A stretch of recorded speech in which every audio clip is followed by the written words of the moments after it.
Bonjour et merci d'être au rendez-vous dans votre émission Entretien du jour qui vous est offert par la TV Online 221 en partenariat avec Diaspora en ligne. Et ce jour, on a le plaisir de recevoir M. Mandiaye Ndiaye qui est enseignant et chercheur dans votre émission Entretien du jour. Bonjour M. Ndiaye et merci beaucoup d'avoir accepté notre invitation. Bonjour Moustapha, c'est à moi de vous remercier pour l'opportunité que vous nous offrez dans le cadre de votre émission. Donc je vous dis bonjour et bienvenue au sein de l'internat Adama. Merci beaucoup M. Ndiaye. Sans plus tarder, nous entamons le débat. D'abord, notre première question est de savoir qui est M. Ndiaye. Bon, qui est M. Ndiaye, ça va être pas trop facile de répondre à la question parce qu'on ne peut pas parler de soi, mais on va tenter. Moi, je m'appelle Mandiaye Ndiaye à l'état civil. Je suis enseignant de formation. J'ai embrassé le milieu de l'enseignement depuis les années 90. J'ai 56 ans. Je suis président d'un cabinet, le cabinet Adama. J'ai commencé mes débuts dans l'enseignement au niveau donc, de l'élémentaire d'abord. J'ai été un instituteur. J'ai fait mes études ici au Sénégal, au CM Canada à l'époque, où j'ai obtenu le BFM. Le BFM, ça s'appelait. Ensuite, j'ai fait mes études au lycée Blaise Diagne. Et je suis entré à l'université où j'ai fait le droit. En 88, pendant l'année blanche, j'ai dû arrêter un peu les études, voyager. Je suis allé au Ghana, je suis allé en Allemagne, je suis allé à Moscou, je suis allé en Corée du Nord. Alors c'était dans le cadre d'une rencontre internationale, j'étais allé représenter l'organisation panafricaine des étudiants, Pôle Afrique Student Union, qui avait son siège au Ghana. Donc c'est au retour de ce voyage-là que j'ai arrêté un peu les études pour embrasser un peu le métier de l'enseignement. Et donc je suis dans l'enseignement privé depuis donc plus de 25 ans maintenant. J'ai eu donc à diriger des établissements, j'ai été surveillant général, j'ai été directeur pédagogique, j'ai géré donc finalement des établissements. Et à l'heure où je vous parle, je suis dans une école de formation professionnelle en tant que secrétaire général et je dispense également des cours de développement personnel, de techniques de recherche d'emploi. Voilà à peu près un peu pour me présenter. Je suis marié, une épouse et avec également 5 enfants. Voilà. D'accord. Et M. Ndiaye, qu'est-ce qui vous a inspiré à embrasser ce métier qui est l'enseignement? Bon, en fait, comme j'ai tenté de le dire tantôt, c'est qu'en 88, il y a eu l'année blanche à l'université. Donc j'étais à la faculté des droits. Après un voyage, je devrais normalement avoir une bourse à aller continuer les études dans les pays de l'Est. Mais vous savez, en 89, c'est la chute des pays de l'Est, comme on dit, la chute du mur de Berlin en 89. Donc finalement, la bourse n'a pas pu, en fait, disons, n'a pas été concrétisée. Alors finalement, je me suis dit qu'au lieu de reprendre les études il fallait faire quelque chose. Donc j'ai regardé, je me suis dit, attends, je vais essayer d'embrasser un peu le métier de l'enseignement. D'accord. Bon, voilà ce qui m'a un peu guidé à faire l'enseignement. Mais ensuite, quand j'ai fait la première année, j'ai pris goût et j'ai dû continuer jusqu'à avoir mes diplômes professionnels. Et voilà, encore, je suis toujours dans le métier de l'enseignement. Tout à fait. Bon, étant enseignant et chercheur, on a tendance à dire que le niveau des élèves baisse de plus en plus. Et en tant que formateur, pour vous, quelle est la cause de ce fléau? Bon, le niveau des élèves baisse, c'est vrai, on entend tout le temps parler de ça. Bon, c'est un peu contradictoire aussi parce que, quoi qu'on puisse dire, le Sénégal a, dans la sous-région, peut-être un des meilleurs systèmes éducatifs. Je peux en parler parce que je suis actuellement dans le milieu de la formation professionnelle, mais je me rends compte qu'il y a beaucoup de jeunes Africains de la sous-région, ils viennent continuer les études au Sénégal. Donc c'est un peu contradictoire parfois si on parle de baisse de niveau, et pourtant le système éducatif sénégalais constitue à être une référence dans la sous-région, peut-être même au niveau international. Bon, mais l'arbre, ce n'est pas l'arbre qui va cacher la forêt, parce qu'en réalité, il y a des difficultés, il y a des problèmes. On peut parler de baisse de niveau, parce que, bon, on voit de plus en plus des taux d'échec qui sont très élevés. Bon, le taux d'admis au BFM, le taux d'admis au bac au niveau national. Bon, depuis un certain nombre d'années, c'est pas ce qu'on devrait attendre. Bon, donc peut-être c'est un des indicateurs pour parler de baisse de niveau. Bon, le niveau d'expression des élèves, des étudiants, aujourd'hui également, peut être un indicateur pour parler de baisse de niveau. Voilà, mais ce qui peut l'expliquer de manière générale, c'est que, bon, c'est vrai qu'aujourd'hui, les jeunes prennent goût pour les études de moins en moins, pour plusieurs raisons. Parce que quand on est dans une maison, on voit déjà ses frères ou son frère qui a un niveau d'études un peu élevé, qui a sa maîtrise, qui a son doctorat, qui a sa licence et qui en fait chôme. Bon, c'est pas de nature peut-être à pousser le jeune qui est dans la maison et à aimer les études. Parce qu'il va se dire que, attends, moi, qu'est-ce que je vais faire avec les études? Bon, surtout qu'on va voir parfois des jeunes avec l'aventure extérieure qui reviennent avec des moyens et tout. Bon, tout ça peut faire de sorte que les jeunes en fait ne croient pas tellement à l'école, à l'éducation. Bon, et ça peut donc amener des attitudes qui font qu'aujourd'hui, donc on ne prend pas goût tellement aux études au point qu'en fait on peut parler aussi de baisse de niveau. Bon, le problème de la lecture, les jeunes de moins en moins lisent, donc ce qui fait qu'il y a un problème d'expression chez les jeunes, un problème de maîtrise de la langue chez les jeunes. Bon, il y a autant de facteurs qu'on peut sortir qui expliquent un peu ce qu'on a tendance à appeler baisse de niveau chez les jeunes. Voilà, donc on a vu également que vous avez initié un internat donc, au sein de Guédiawaye. Quel est le but de ce projet?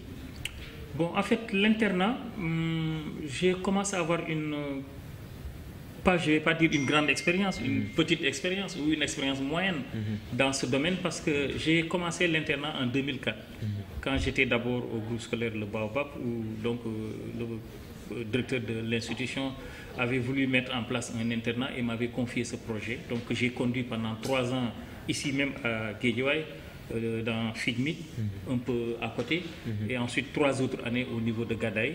Donc, entre-temps, j'ai dû laisser cette structure et je suis allé créer moi-même mon propre centre d'accueil à Mbao, Sicap Mbao. J'ai fait ça une année juste et j'ai été appelé à venir conduire les destinées d'un autre établissement privé dans la banlieue. Donc, j'ai dû allier la gestion de l'internat à l'époque, un centre d'accueil et une structure que je devais diriger. Bon, sans faire de pub, donc c'est un peu le groupe scolaire Gaston Berger, où j'ai été surveillant général, j'ai été directeur des études. Bon, donc je me suis rendu compte que c'était pas très facile de gérer les enfants. Ça demandait assez de moyens, etc. Et puis le travail que je faisais à l'école me prenait tellement de temps que je n'avais plus... je ne pouvais pas, disons, consacrer le temps qu'il fallait pour la gestion, la surveillance des enfants. Donc, entre-temps, j'ai dû laisser l'internat. Bon, depuis 3 ans, j'ai pris l'initiative de reprendre l'internat. Et parce que, en fait, je me rends compte que c'est un besoin nécessaire.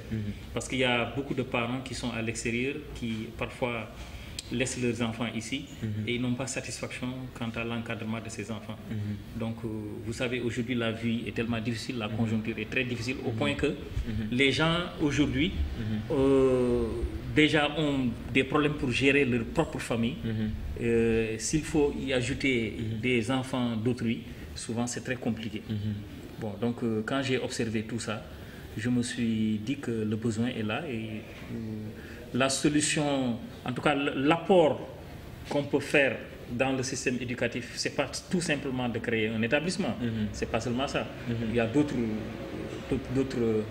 projets, d'autres carnavals de travail. Donc j'ai pensé, au lieu de mettre en place une école, mais je dis attends, je mets en place un internat. Vous avez parlé également d'encadrement. Voilà. Et comment comptez-vous encadrer les enfants? Et on a tendance à avoir aussi dans certains internats qu'il y a des différentes nationalités.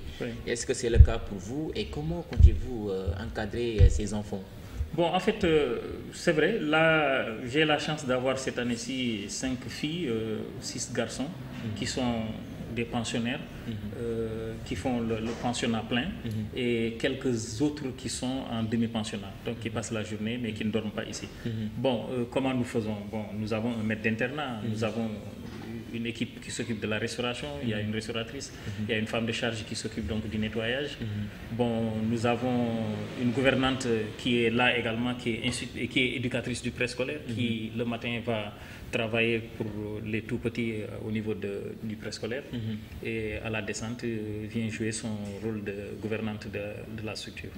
Bon, moi le matin je vais également pour l'école de formation où je suis et le soir je viens rejoindre les enfants pour donc le coaching, pour l'encadrement. Alors les enfants ont des répétiteurs, donc il y a des répétiteurs qui viennent les prendre en charge. Chaque fois que le besoin s'exprime, on trouve un répétiteur pour combler le vide, pour combler le besoin, pour régler le besoin. Si c'est un déficit, si c'est un problème de niveau en anglais, les enfants expriment le besoin et sans qu'ils n'expriment même pas le besoin, nous, à partir des notes que nous recevons, nous avons une idée du niveau de l'enfant, des difficultés de l'enfant et nous faisons appel à une expertise. Donc c'est ainsi qu'il y a un prof d'anglais qui intervient ici, il y a un prof de mathématiques qui intervient ici, il y a un prof de philo qui intervient ici. En tout cas, bref, pour toutes les matières où il y a des difficultés rencontrées par les enfants, nous prenons un encadreur qui vient donc les appuyer en dehors des heures de cours. Ce sera un mercredi après-midi, c'est un samedi, c'est un dimanche, etc. L'enseignement religieux aussi n'est pas négligé parce que tous les dimanches, en principe, à partir de 13h jusqu'à 14h ou 15h, il y a un maître d'arabe qui vient pour un peu gérer l'aspect enseignement religieux, rappel un peu de principe de l'islam, de la prière, etc. Et puis revoir un peu quelques versets du Coran, etc. Y a-t-il des différentes nationalités? Il y a différentes nationalités. Bon, pour terminer un peu sur cet aspect de l'enseignement religieux, il y a les catholiques qui sont là et qui également, chaque dimanche, vont aller à l'église pratiquer leur religion. D'accord. Bon, les nationalités, pour chez les filles, j'ai une gabonaise qui est en classe de 3e. J'ai une Zimbabwéenne qui est en classe de terminale. Donc c'est la dernière d'ailleurs venue. Elle n'a fait que elle est elle entame le 2e mois parce qu'elle avait démarré dans un autre établissement et finalement les parents ont senti le besoin de la mettre dans une structure, dans un internat. Et quand les parents ont eu mes attaches, donc finalement on a dû la mettre ici.